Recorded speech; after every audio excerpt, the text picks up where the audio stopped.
Hello. As I said in the last one, gonna continue with some Resto Shaman Warlock 2v2. And we're not playing Destruction, we're not playing Demo, which would be the optimal, we're playing Affliction. Well, Affliction works, but there's one problem. Anyone who plays against Affliction, if they LOS, wait for high dampening, and then go win, they will most likely win.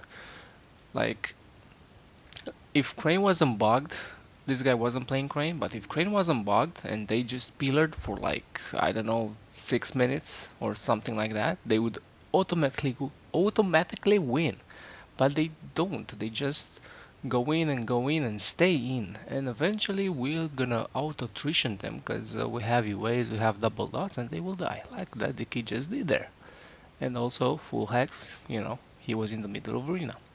Anyway, this gonna be a short, quick video with a lot of games, clipped games, which is basically towards the end of those. This game in particular, Resto Sham Red, I had a lot of fun with. I think I was lagging for this red because he couldn't hit me at all. Like, I ran from him the entire time. Like, look at him. He wasted like 20 seconds of his wings without hitting me once. Once. And well, that's really good for me. And my warlock was basically sitting in the middle or in between us, free casting dots on the shaman, on the red, on everybody. Nice try there with the hex. I still have grounding up, and I usually like to play grounding against other shamans so I can ground the hexes, which is basically the same cooldown, and you can always be safe like that. You don't really need it. You can play more offensive with electrocute, which would be better. But if you just want to win games, like with a higher win chance or like win rate, grounding would be better. And if you don't care, you just want to have fun, well then electrocute is a lot of fun. I don't know why he bopped there. I mean, I know why he bopped there. He had nothing else. He used bubble earlier. In the same manner, he was kited through the middle, through gates. The warlock just got dots. The shaman got hexed and tiered, and well, that's the game.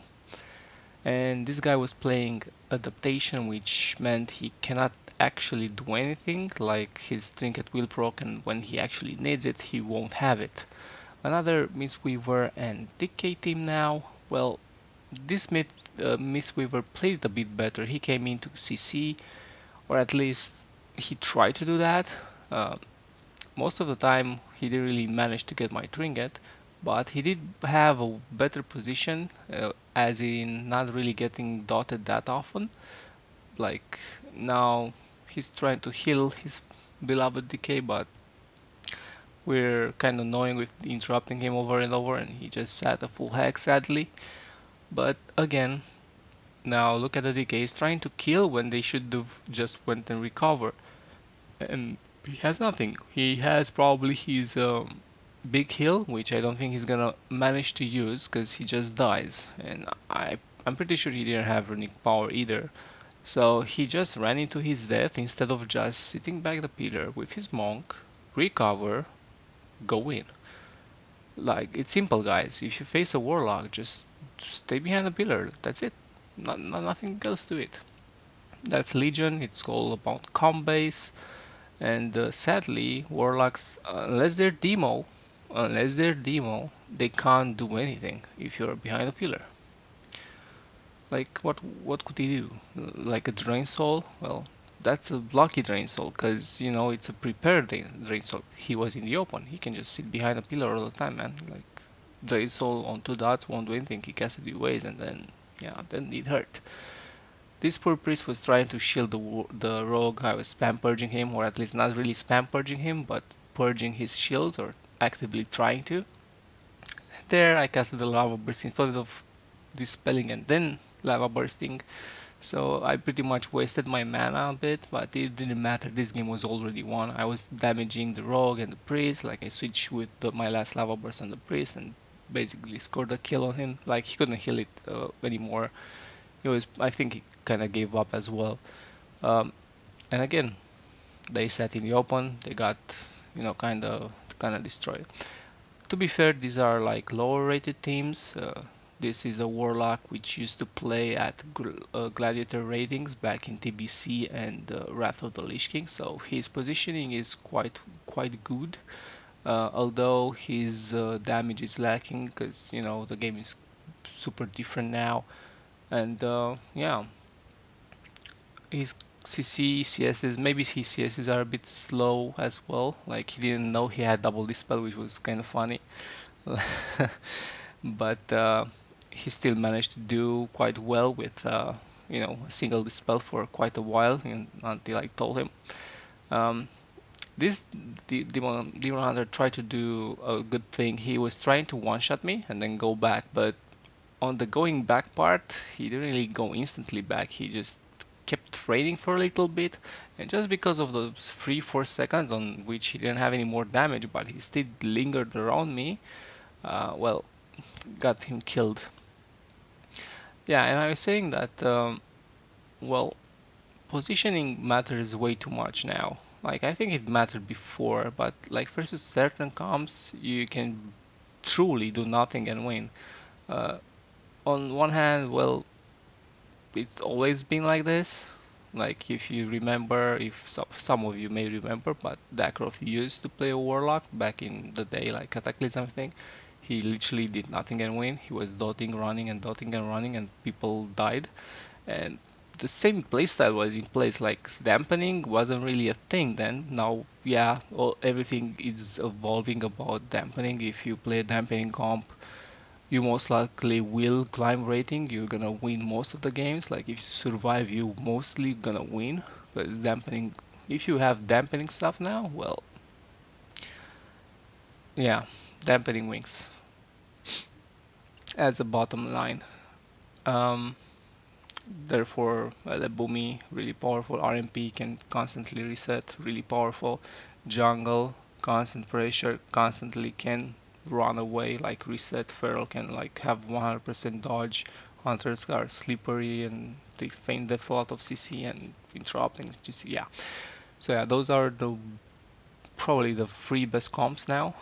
But yeah, this was a warrior that should destroy us, but this paladin wasn't the greatest, so I didn't have anything to say about this thing.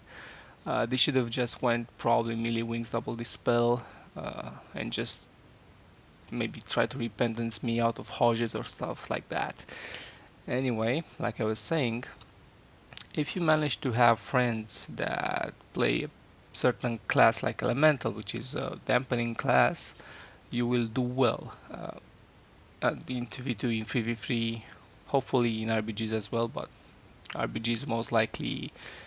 Actually, yeah, if you think about it, if you play with a lot of melees in RPGs versus a lot of casters, usually the casters will win because the melee has to go to A to B. Meanwhile, the casters can stay in A and hit A, B, C, D, E, F, G, right? So, yeah. This game as well was pretty interesting, to be honest. Like, a red and a priest. Well, I pushed in here, I shouldn't have, but whatever. No cooldowns, one stun, almost died. Like, not really almost died, but I'm like 30%, 33%. So, imagine if I pushed in and like being spaced out a bit, which I kind of was the entire night.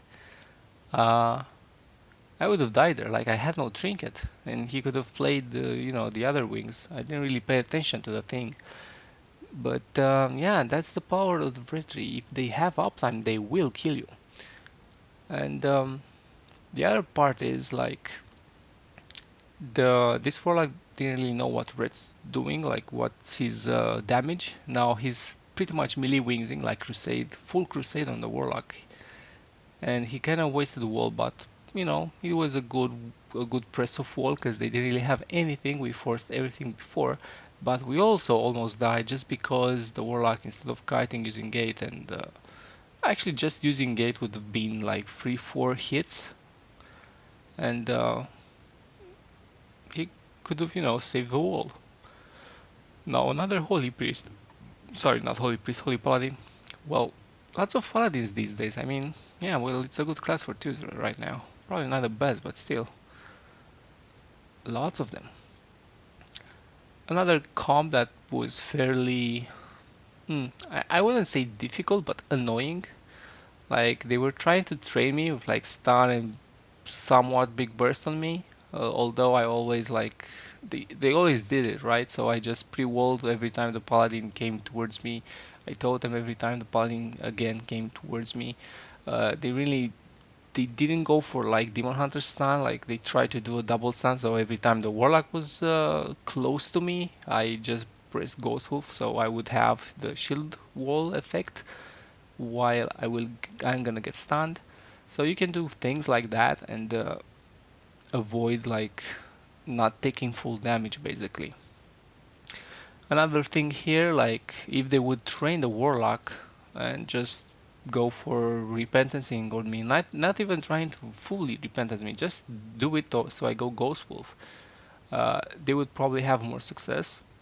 Like they should just understand that the warlock is playing coil, so he has no portal. He can't really get away. His cooldown, his wall is 3 minutes. Again, not that good. His absorb also isn't the best. Like the demon hunter could pop his nemesis. I think he was nemesis chaos blades, and he would just eat through the warlock like any cooldowns he would have, even wall. But you have your cooldowns faster than he has the wall, so like this demon hunter should 100% win this game. And I don't know, they just played it weird. They just tried to train me, and they didn't even try to do it like properly. Sit behind a pillar, get your cooldowns, be full HP, full mana, go on me, stun, blah blah blah, and try to one shot. Eventually, I won't have trinket. Like for example, now I had trinket, instant link, trinket link, no problem. I do have a lot of more cooldowns. I have totem. I have my what's it called, Sky Fury. I have wall. Like no way they could have won this. But they kept going, they kept trying. I can, respect that, but in the end it didn't really work out. Another Frost Decay Mistweaver. Well, again, a team that should be fairly good against us. I'm not so sure if this guy was playing Crane or not. Like probably not. Like I think all of these Mistweaver X comps should win just because of Crane. Oh, this guy was backpedaling like a boss. Nothing against that, but it's not really effective to move. Although he didn't really want to go anywhere, he just, I don't know, pressed it. But yeah, here I was trying to run away from his, what's it called? Icebound Fortitude? Yeah, that's it. And somehow I was like, I think I was like 10 yards away from him, and he still managed to get a heal out of me. I didn't really understand what. Maybe he hit a totem, but I doubt it. I don't think I used the totem there. I may have. But still, he somehow got like full HP hitting me or hitting something. Maybe the pet. Yeah. Focus see the pet because I don't think he targeted anything else but me. But anyway, their game plan, like this decay, like he was sitting in his anti-magic, and us killing the decay is kind of hard. Like he has AMS, AMZ, and healing, the big healing. I think it's 3 minute cooldown. Yeah, probably 3 minutes, but it's still a pretty good cooldown. And then there's like short cocoons.